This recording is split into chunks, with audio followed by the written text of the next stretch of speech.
नमस्कार। विश्व न्यूज 24/7 का हर दर्शकों को सादर प्रणाम। जोहार दर्शक, चैपल हिल स्थित उत्तरी कैरोलिना विश्वविद्यालय द्वारा हाल ही में किए गए एक अध्ययन से पता चला है कि कीटों की संख्या में तेजी से गिरावट आ रही है, यहां तक कि उन भूदृश्यों में भी जहां मानव का प्रत्यक्ष हस्तक्षेप न के बराबर है।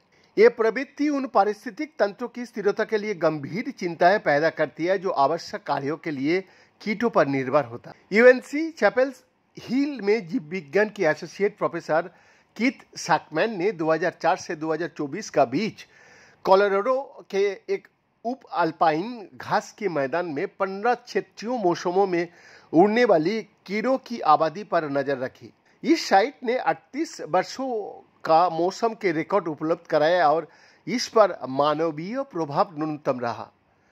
उनके विश्लेषण से पता चला कि कीड़ों की संख्या में औसतन 6.6% की वार्षिक कमी आई है, जो 2 दशक में 72.4% की कमी के बराबर है। ये गिरावट गर्मियों के बढ़ते तापमान से जुड़ी थी। सैकमैन ने कहा, जैव विविधता संकट में कीटों की एक अनोखी, भले ही अशुभ स्थिति हो, भूमिका है, क्योंकि वो पोषक चक्रण और परागण जैसी पारिस्थितिक सेवाएं प्रदान करते रहता है और पर्यावरणीय परिवर्तन का प्रति उनकी संवेदनशीलता भी है। उन्होंने आगे कहा, स्थलीय और मीठे पानी की पारिस्थितिक तंत्र की सुचारू संचालन के लिए कीट आवश्यक होता है। ये परिणाम वैश्विक कीट अनुसंधान में एक महत्वपूर्ण कमी को पूरा करने में सहायक होगा।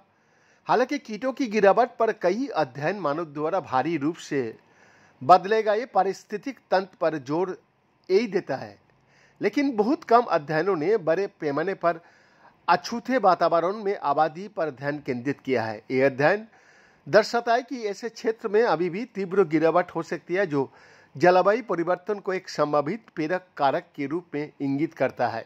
सैकमैन ने कहा, हाल के कई अध्ययनों में मानव प्रभावित विभिन्न पारिस्थितिक तंत्रों, विशेष रूप से उत्तरी अमेरिका और यूरोप में कीटों की संख्या में उल्लेखनीय गिरावट की सूचना मिली है। उन्होंने आगे कहा, ऐसे अधिकांश अध्ययन उन पारिस्थितिक तंत्र के बारे में बताता है जो सीधे तौर पर मनुष्य से प्रभावित हुआ है या प्रभावित क्षेत्र से घिरा है, जिससे कीटों की संख्या में कमी और प्राकृतिक क्षेत्र में उनके कारणों के बारे में सवाल उठते रहता है। बीएन का एक्सक्लूसिव रिपोर्ट, विश्व न्यूज 24/7 रांची।